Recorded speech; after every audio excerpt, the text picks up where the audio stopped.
마태복음 11장 1절에서 15절 말씀입니다. 11장 예수께서 12제자에게 명하기를 마치시고 이에 그들의 여러 동네에서 가르치시며 전도하시려고 거기를 떠나가시니라. 요한이 옥에서 그리스도께서 하신 일을 듣고 제자들을 보내어 예수께 여짜오되 오실 그이가 당신이오니이까 우리가 다른 일을 기다리오리이까. 예수께서 대답하여 이르시되 너희가 가서 듣고 보는 것을 요한에게 알리되 맹인이 보며 못 걷는 사람이 걸으며 나병 환자가 깨끗함을 받으며 못 듣는 자가 들으며 죽은 자가 살아나며 가난한 자에게 복음이 전파된다 하라. 누구든지 나로 말미암아 실족하지 아니하는 자는 복이 있도다 하시니라. 그들이 떠나매 예수께서 무리에게 요한에 대하여 말씀하시되 너희가 무엇을 보려고 광야에 나갔더냐? 바람에 흔들리는 갈대냐? 그러면 너희가 무엇을 보려고 나갔더냐? 부드러운 옷 입은 사람이냐? 부드러운 옷을 입은 사람들은 왕궁에 있느니라. 그러면 너희가 어찌하여 나갔더냐? 선지자를 보기 위함이었더냐? 옳다. 내가 너희에게 이르노니 선지자보다 더 나은 자니라. 기록된 바 보라, 내가 내 사자를 내 앞에 보내노니 그가 내 길을 내 앞에 준비하리라 하신 것이 이 사람에 대한 말씀이니라. 내가 진실로 너희에게 말하노니 여자가 낳은 자 중에 세례 요한보다 큰 이가 일어남이 없도다. 그러나 천국에서는 극히 작은 자라도 그보다 크니라. 세례 요한의 때부터 지금까지 천국은 침노를 당하나니 침노하는 자는 빼앗느니라. 모든 선지자와 율법이 예언한 것은 요한까지니 만일 너희가 즐겨 받을진대 오리라 한 엘리야가 곧 이 사람이니라. 귀 있는 자는 들을지어다. 사랑하는 형제 여러분, 11월 9일 월요일 저녁 묵상에 오신 것을 환영합니다. 예수님은 3장에서 요한에게 세례를 받으시고 4장에서 마귀를 기록된 말씀으로 이기시고 5, 6, 7장에서 천국의 법 산상수훈을 선포하신 후에 왕적 권능을 8, 9, 10장에서 여러 가지 이적으로 입증하셨습니다. 그러나 서기관과 바리새인들은 노골적인 반감으로 반응했습니다. 본장에서는 세례 요한마저 의구심으로 반응하는 내용이 나타납니다. 19절까지가 세례 요한의 질문과 그에 대한 예수님의 응답 및 관련된 가르침인데요. 오늘은 15절까지 읽었습니다. 2절에 요한이 옥에서 그리스도께서 하신 일을 듣고 제자들을 보내어서 오실 그이가 당신이오니까 질문을 했어요. 요한이 옥에 수감된 이유는 헤롯 왕의 악행을 지적했기 때문에 받는 박해입니다. 헤롯 왕이 자기 형제의 아내 헤로디아를 빼앗아 아내를 삼았거든요. 요한은 수감 중에 그리스도께서 하신 일을 들었습니다. 이 그리스도께서라고 언급했으니까 일상행동이 아니라 그 하신 일이라는 것은 그리스도로서 하신 일을 들은 것이죠. 어떤 일이겠습니까? 전도하고 가르치고 귀신을 쫓아내고 질병을 고치시고 모든 악한 것을 고치시는 일이죠. 이미 파다하게 소문이 났고 아무도 할 수 없는 일들을 하셨으므로 성경을 알고 있는 사람들은 예수님이 그리스도이신 것을 알 수 있습니다. 그리고 이미 천국의 법 산상수훈을 발표하셨고요. 그래서 그리스도이신 줄을 알아보는 사람들은 그리스도의 나라로 들어옵니다. 그리스도는 천국의 왕이시고 그리스도의 나라가 힘있게 건국 중인 것입니다. 그런데 요한의 질문이 이상합니다.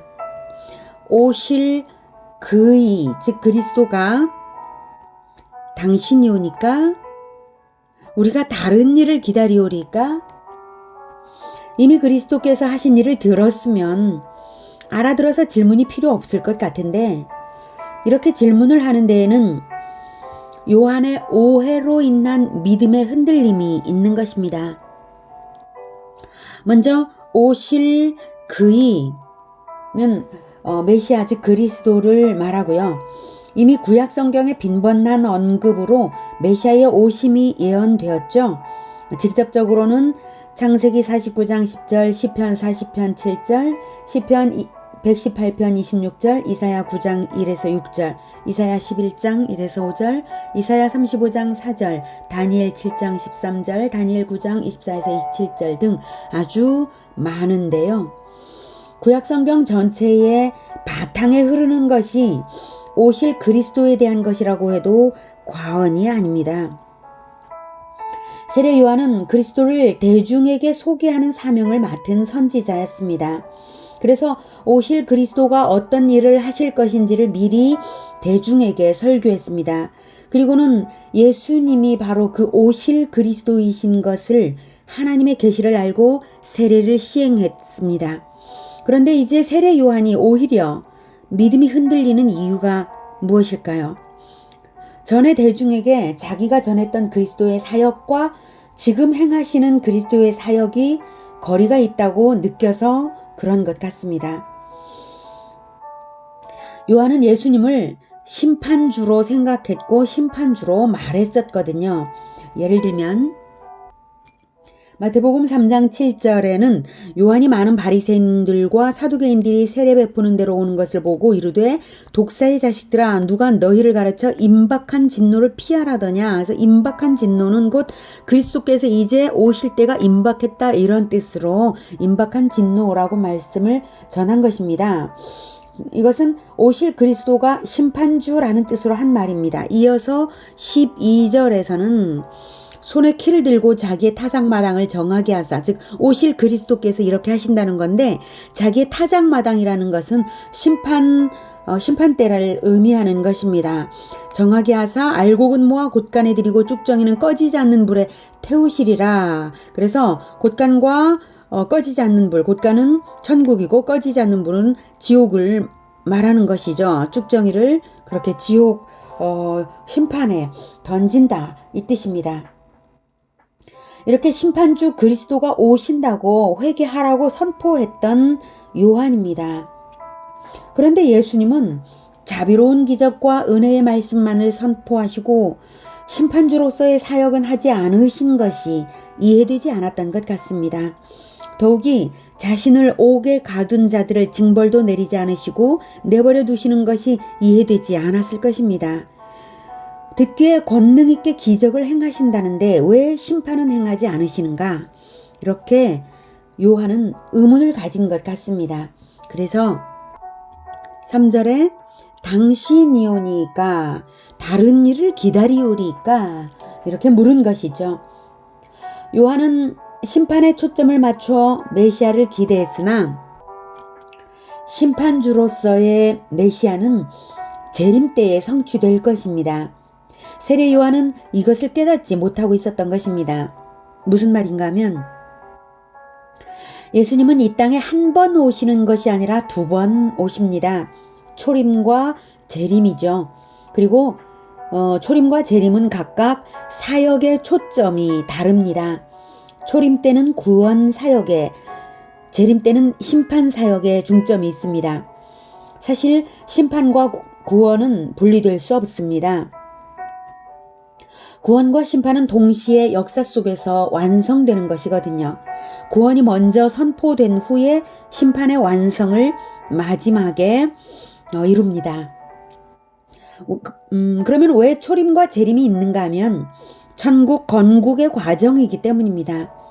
초림으로서 왕으로 등장하고 왕의 법을 선포하고 건국 공신들이 될 제자들을 세워서 제자화의 가르침을 주고 나서야 천국은 스스로 제자화하면서 확장되어가는 건국 시스템이 될 것입니다. 그리고 나서 구원 사역의 절정인 십자가의 대속을 실천하시고 부활과 승천과 성령 강림으로 흔들림 없는 진리의 완성 새 시대의 기초석을 박아 놓으신 후에 지금까지 천국은 건국 과정에 있는 것입니다. 예수께서 다시 오실 때는 천국이 완성되는 시점이므로 구원과 심판의 완성이 그때 온전히 있습니다. 세례 요한이 오해를 한 이유는 재림을 몰랐기 때문입니다. 그도 그럴 것이 구약의 선지자들이 메시아의 구원과 심판을 많이 예언하면서도 초림과 재림을 구분해서 가르쳐 준 것은 아니니까요. 하지만 천국이 건국의 과정을 거쳐서 완성에 이르러야 한다는 것은 구약 성경이 체험적으로 이스라엘에게 가르친 것이 사실입니다. 세례 요한이 조금 다급했다고 할까요? 아무튼 예수님은 대답을 전달하라고 하십니다. 듣고 보는 것을 요한에게 알리되, 요한은 이미 듣고 보는 그것을 소문으로 들은 상태이고 또 듣고 보는 것을 들었기 때문에 메시아가 맞는가 하는 의구심을 가졌는데, 동일한 것을 근거로 예수님은 자기 증명 근거로 제시하셨습니다. 이 듣고 보는 사건들은 이사야 35장 5, 6절, 이사야 42장 7절, 이사야 61장 1절 등 메시아에 대한 구약 예언의 성취라는 것을 다시 강조하는 의미로 듣고 보는 것을, 메시아의 예언에 대한 성취인 이것을 요한에게 알리라, 이렇게 말씀을 하신 것이죠. 5절, 맹인이 보며 못 걷는 사람이 걸으며 나병 환자가 깨끗함을 받으며 못 듣는 자가 들으며 죽은 자가 살아나며 가난한 자에게 복음이 전파된다라. 이것이 바로 예언된 대로 행하신 일들입니다. 그 중에 죽은 자가 살아나며 라는 것은 물론 예수님께서 나사로를 살리신 일이 있으시지만 이 일 이후에 있었던 것이고요. 죽은 자가 살아난다라고 이사야서의 그 예언을 언급하지는 않습니다. 다만 사건 예표로서 엘리야와 엘리사의 이적으로 죽은 아이를 살려낸 것이 구약 역사서에 나오죠. 구약 성경은 말로만 예언하는 것이 아니라 사건으로도 예언하는 것입니다. 아무튼 그 예언들이 이루어지는 것을 보면 모르겠냐, 이 뜻으로 예수님께서 듣고 보는 것을 가서 알려라, 이러이러하지 않냐, 이렇게 하셨습니다. 6절, 나로 말미암아 실족하지 아니하는 자는 복이 있도다. 예수님은 실족시키시는 분이 아니시죠. 그런데 성경을 잘 몰라서 잘못된 메시아관을 가진 사람들은 예수님을 거부하여 실족합니다. 근데 지금 요한이 성경을 몰라서가 아니라 메시아에 대한 편견을 버리지 못하여서 실족할 위기에 있는 것이죠. 이 실족은 더 이상 구원의 길이 없으므로 치명적인 실족입니다. 그래서 실족하지 않기 위하여 예수님의 사역이 나의 기대와 다르더라도 믿고 따라야 하는 것입니다. 예수님을 믿기 위해서는 믿음의 방해가 되는 나의 잘못된 가치관을 버려야 하는 것이죠. 자기 자신의 가치관을 점검해야 하는 것이지 예수님을 의심하면 안 됩니다. 예수님 외에 다른 구원의 길이 없기 때문입니다. 그러니 예수님은 내가 바로 그리스도다라고 선명하게 대답하신 셈이죠. 요한의 제자들이 떠나자 이번에는 무리에게 요한에 대하여 말씀을 하십니다. 그런데 이 말씀이 요한에 대한 칭찬인지 책망인지 잘 판단하기 위해서 한 호흡에 읽으며 생각해 봅시다. 너희가 무엇을 보려고 광야에 나갔더냐? 바람에 흔들리는 갈대냐? 그러면 너희가 무엇을 보려고 나갔더냐? 부드러운 옷 입은 사람이냐? 부드러운 옷을 입은 사람들은 왕궁에 있느니라. 그러면 너희가 어찌하여 나갔더냐? 선지자를 보기 위함이었더냐? 옳다. 내가 너희에게 이르노니 선지자보다 더 나은 자니라. 이것은 선지자보다 더 나은 자가 세례 요한이다, 이 말씀을 하신 것이죠. 기록된 바 보라, 내가 내 사자를 네 앞에 보내노니 그가 네 길을 내 앞에 준비하리라 하신 것이 이 사람, 즉 요한에 대하여 예언된 말씀이니라. 내가 진실로 너희에게 말하노니 여자가 낳은 자 중에 세례 요한보다 큰 이가 일어남이 없도다. 그러나 천국에서는 극히 작은 자라도 그보다 크니라. 결론이 뭐죠? 천국에서는 극히 작은 자라도 요한보다, 세례 요한보다 크다는 진실을 말씀하신 것입니다. 지금 요한의 믿음의 지점, 예수님이 자기의 왕인지 아닌지 잘 모르는 지점에 있는 그 믿음, 그것은 천국에 들어선 믿음보다 작다는 뜻입니다. 예수님을 왕으로 영접하든지 아니면 외국인이든지 둘 중 하나밖에 없다는 것이 진실입니다. 국가의 영역 안과 국가 밖, 둘 말고 경계선에 있는 경우는 없으니까요. 그런 의미에서 세례 요한은 아무리 큰 사역을 했어도 예수님이 자기 왕이 아니라면 예수님의 백성보다 작습니다. 예수님의 이 말씀은 예수님이 하시는 일이 천국 건국이기에 양단 간의 엄정한 결과가 나올 것임을 알게 하는 말씀입니다. 7절에서 9절까지에 보면 너희가 무엇을 보려고 광야에 나갔더냐, 너희가 무엇을 보려고 나갔더냐, 그러면 너희가 어찌하여 나갔더냐, 이렇게 3번이나 강조하여 질문을 하십니다. 의도가 무엇일까요? 거기 모인 대중은 과거 세례 요한을 보려고 광야에 몰려갔던 사람들이고, 몰려갔던 이유는 세례 요한이 400년 만에 갈급한 가운데 하나님이 보내신 선지자였기 때문이며, 선지자를 보내신 이유는 그리스도의 길을 예비하기 위한 것입니다. 그렇다면 세례 요한이 역사에 등장한 목적은 그리스도를 소개하는 일이고, 세례 요한은 그 일을 한 것입니다. 그리고 무리를 세례 요한에게 몰아주신 것은 하나님이 하신 것입니다. 그런데 그것을 세례 요한 자신이 의심한다면 정말 안타까운 일이죠. 그리고 지금 예수님 앞에 모여있던 무리 역시 세례 요한의 제자들의 질문을 듣고 의아하게 생각할 위기가 조성된 이 시점에서 예수님께서 힘주어 말씀하시는 것입니다. 세례 요한의 사역은 그리스도이신 예수님을 소개하기 위한 것이다. 너희들이 요한을 보러 나갔다면 요한 사역의 목적이 뭐냐? 그리스도가 아니냐? 그 그리스도가 나다. 나를 발견하라. 이런 뜻으로 하시는 말씀입니다. 9절, 옳다. 내가 너희에게 이르노니 선지자보다 더 나은 자, 그가 바로 세례 요한이다. 다른 모든 선지자보다 더 나은 자, 즉 세례 요한은 모든 선지자들이 직접적으로 메시아의 안내자, 소개자가 되지 못했는데 세례 요한은 바로 그런 사람이다 라고 말씀을 하시는 것이죠. 게다가 그 근거로서 10절에 구약에 이미 세례 요한에 대해서 기록되어 있다 이거죠. 보라, 내가 하나님께서 내 사자를, 하나님의 사자인 세례 요한을 내 앞에, 그리스도 앞에 보내노니, 그래서 하나님 아버지께서 예수 그리스도께 하시는 말씀을 이렇게 표현하는 것입니다. 그가, 즉 세례 요한이 그리스도의 길을 그리스도 앞에 준비하리라 하신 것이 바로 세례 요한에 대한 말씀이다, 이렇게 하신 것입니다. 이런 뜻으로 세례 요한에 대한 예언의 말씀을 언급하시면서 근거로까지 주시면서 너희들이 선지자를 보기 위하여 나갔었다면 지금 그 선지자가 길을 준비하여서 드디어 등장한 그리스도가 드디어 이렇게 너희들 앞에 서 있다. 그리스도의 때가 시작이 되었으니 광야까지 찾아 나서는 그 갈망으로 그리스도의 나라를 확장하는 영적 전쟁에 나서라는 의미를 주기 위한 전제입니다.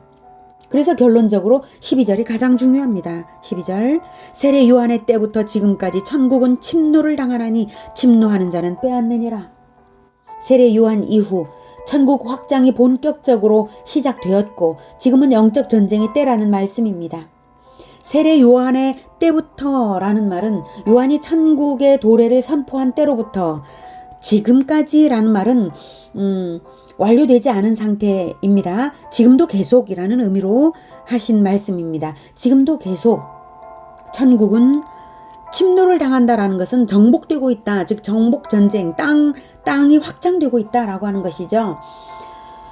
천국은 침노하는 자는 빼앗느니라 라는 것은 정복전쟁을 하듯이 천국을 확장하라는 뜻입니다. 건국하고 있는 중이니까요. 세례 요한처럼 의심으로 흔들리면 머뭇거릴 새가 없는 것입니다. 예수님 자신이 그렇게 정복전쟁을 하듯이 전도와 가르침과 악한 것을 고치는 천국 건국 사역을 하고 있는 중입니다. 이제 출발 신호가 났고 경주가 시작되었기에 전력 질주를 해야 하는 시점이라는 뜻입니다.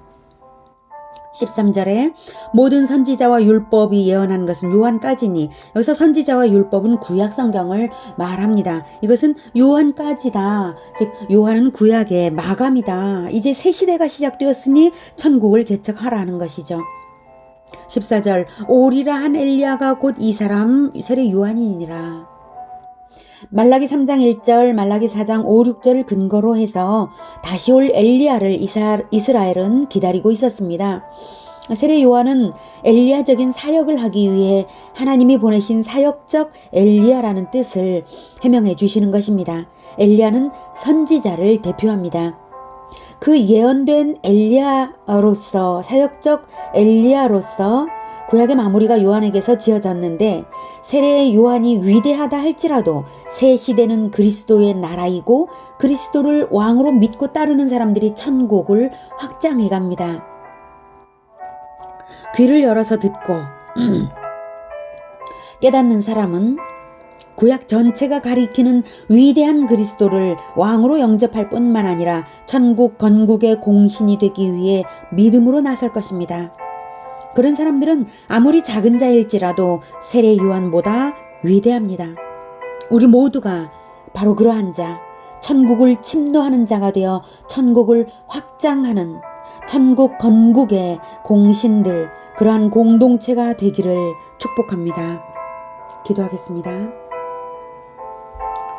하나님 감사합니다. 우리와 같이 작은 자들을 세례 요한보다도 더 크다라고 말씀하고 우리를 격려해 주시니 감사합니다. 우리는 예수님을 영접하였고, 그리고 예수님께서 천국의 왕이신 것을 믿습니다. 그리고 예수님을 따라서 천국을 건국해 나아가겠습니다. 이것을 정복 전쟁을 하듯이 도전적으로 극히 담대한 마음으로, 그리고 시간을 아끼어서 흔들리지 않는 믿음으로 나아가겠사오니 주님, 우리의 믿음을 붙잡아 주옵시고 우리가 예수님을 잘 따를 수 있도록 지혜와 용기와 실천력으로 충만케 하여 주시옵소서. 예수 그리스도 이름으로 기도드립니다. 아멘. 이어지는 시간은 개인 기도 시간입니다.